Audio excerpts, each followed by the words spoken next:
Ellen Morris and Howie Crooks here with our hopefully very informative video on some hot topics that we see in the office. And today we're going to talk about transfers of assets for purposes other than qualifying for Medicaid, and when you may still be able to qualify for Medicaid despite making those transfers. You've had a recent case too, right? I did. So talk about it, or are you going to go first? So I'll tell you mine, and Okay. then we'll because mine is finished, and Howie's is ongoing. So mine, very briefly, we had a disabled mom who had a disabled adult daughter.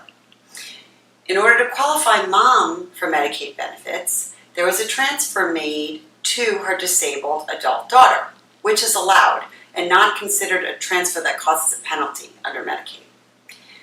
Years later now, but within the 5-year look-back period, disabled daughter needed to qualify for Medicaid. Her condition and her disability were long-standing, maybe from birth.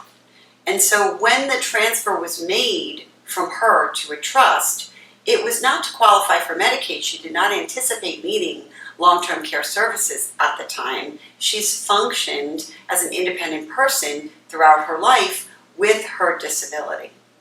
But the transfer was made to an irrevocable trust within the 5-year look-back period. So I successfully wrote a letter to the Department of Children and Family, explained why the transfer was not made for the purposes of qualifying for Medicaid, meaning we weren't trying to get around anything and qualify for Medicaid when we made the transfer, and why it would be a hardship for this person not to get Medicaid because she needed the services and she didn't have the funds. And that was very quickly approved, I was happy to see.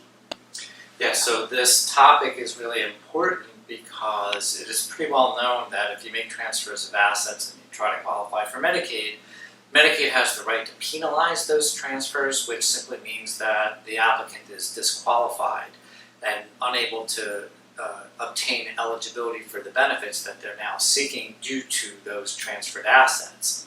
But what we find is that sometimes asset transfers occurred for a purpose other than to qualify for Medicaid and are part of the ordinary course of household expenditures. So in the case that Ellen referred to a moment ago that I'm handling, there is a younger individual, a younger spouse who is in need of long-term care services due to an accident, and they're trying to qualify for Medicaid for nursing home care. Within the 5-year look-back period, they have children. There are expenses for helping out daughter with rent and helping out son with college tuition bills. Those transfers of assets could potentially create a disqualification period for the spouse that is now trying to qualify for Medicaid. But we're going to take the position that those expenses were incurred prior to them knowing that there was a need for long-term care and a need for Medicaid, and therefore those transfers could not have been made for the purpose of qualifying for Medicaid. And we certainly hope and expect that we'll get the same result that Ellen got in her case when we file this application. The point being to all of this that not all transfers are created equal, and it's really important to know the nuances and the distinctions among the various types of asset transfers, because some are not made for the purpose of qualifying for Medicaid and won't result in an imposition of a penalty period. And there are also a whole set of other circumstances where there are so-called exempt transfers, where you're allowed to make these kinds of transfers.